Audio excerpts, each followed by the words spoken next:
What's going on, guys? It's your boy Billy Chuck coming at you with episode 14.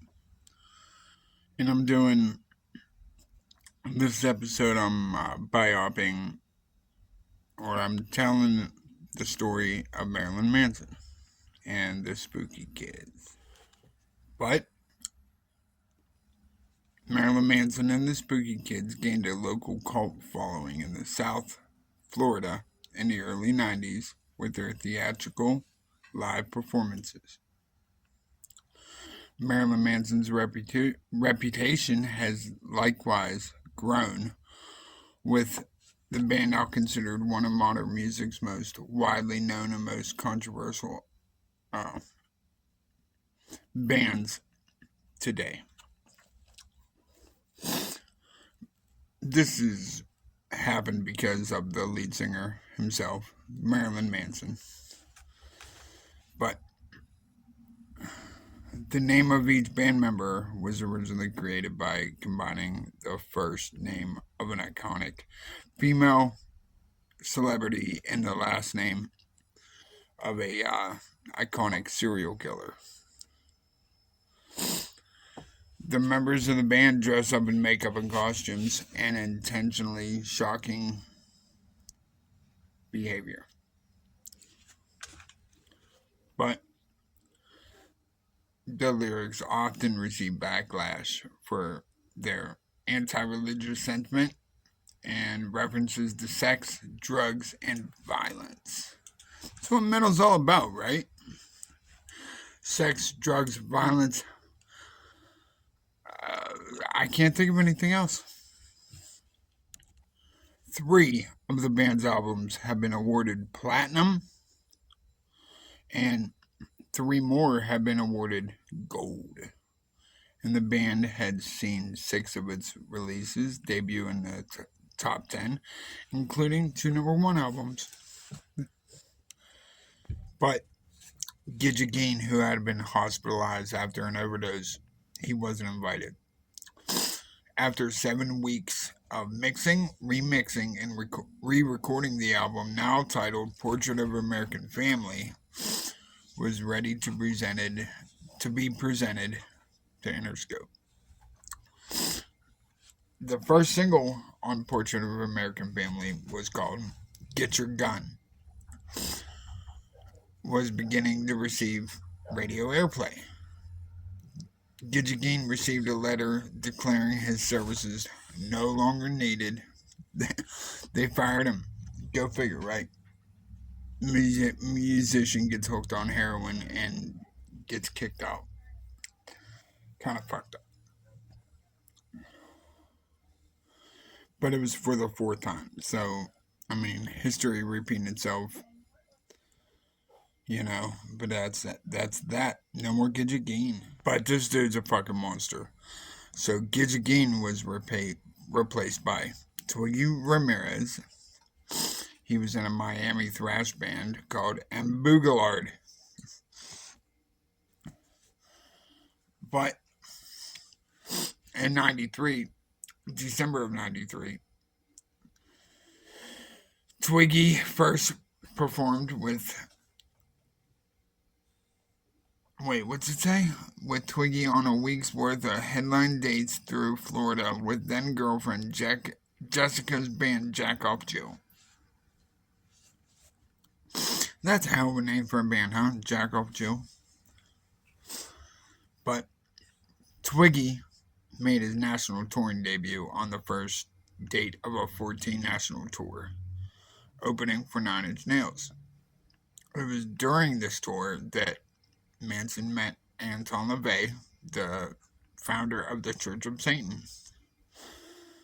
And when they met, LaVey honored Manson with the title of Reverend, meaning in the Church of Satan, a person who is revered by the church and not necessarily one who dedicates his life to preaching the religion to others.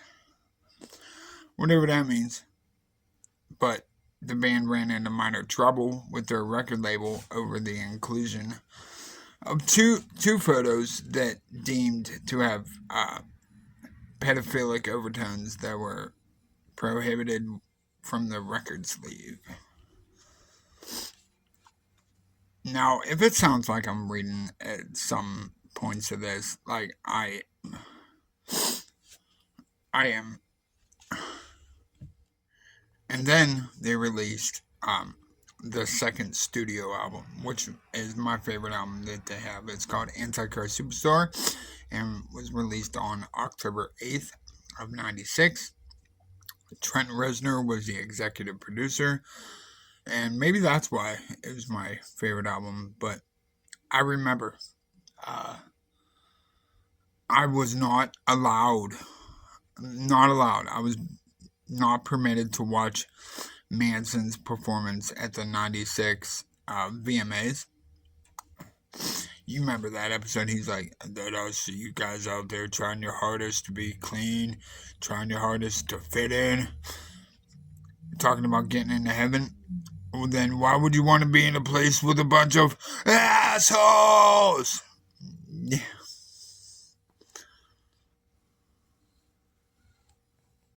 But Manson's drug use was becoming a problem, and problems between Daisy Berkowitz and Manson caused Daisy Berkowitz to quit. But with Daisy Berkowitz out of the band, Twiggy actually performed lead guitar for much of the recording of Antichrist Superstar. The more you know. And then soon after, Timothy Linton of the Chicago band Life, Sex, and Death auditioned for Manson and was given the position and the nickname Zim-Zum. The first single on Antichrist Superstar was called The Beautiful People, and that was made such a hit that the album debuted at number 3 on the album charts. And as the tour was getting underway, the band found itself the target of congressional hearings led by Senator Joseph Lieberman.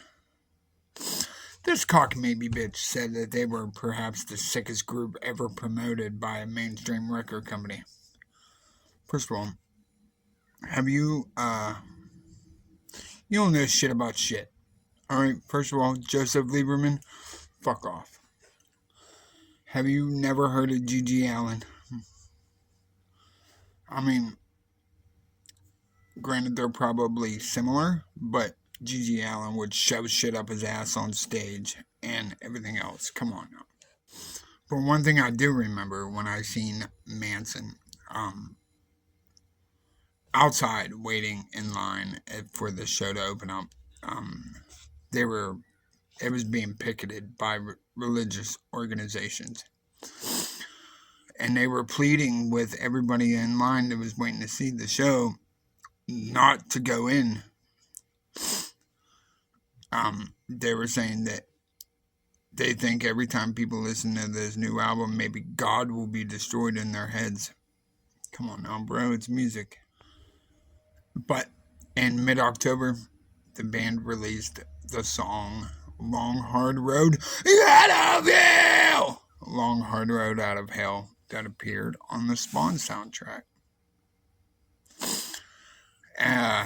On November 10th, the band released Remix and Repent with new versions of 3 singles, Antichrist Superstar, Tourniquet, and The Man That You Fear.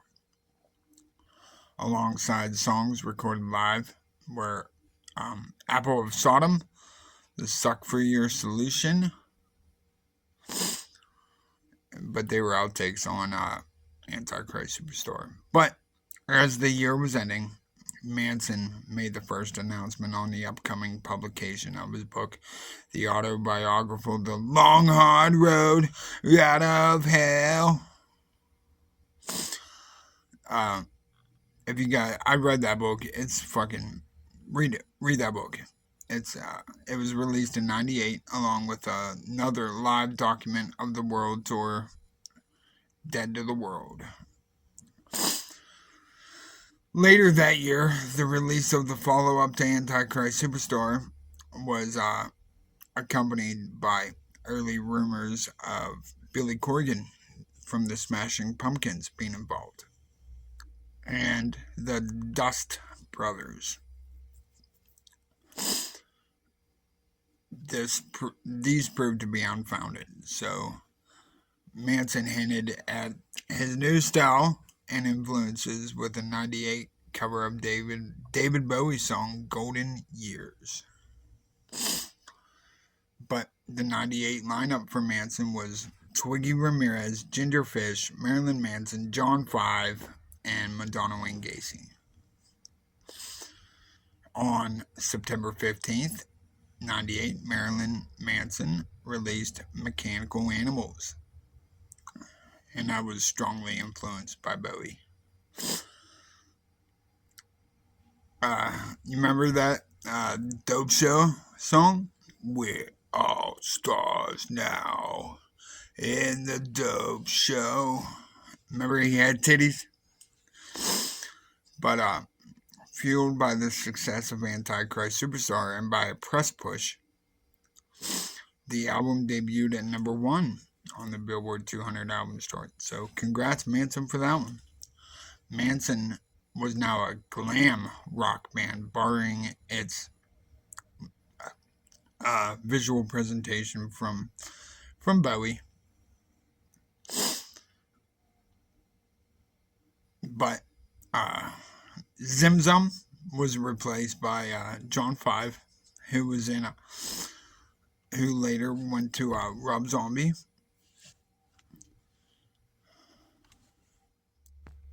Did you guys know that in September of '06, Rolling Stone revealed that Manson had completed about half of the album's worth of music, including a new song to be called Rebels Without Applause.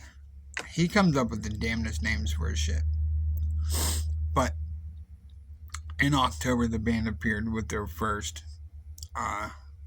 material in 2 years, and that was the song This Is Halloween, This Is Halloween. Did you ever hear that remake of that song on that Tim Burton film, The Nightmare Before Christmas?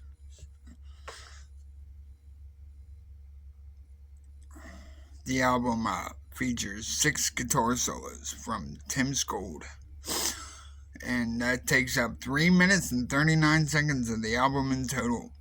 And many of the other guitar moments, while bass and keyboards both played also by Tim Skold, featured much less than on a usual Marilyn Manson release.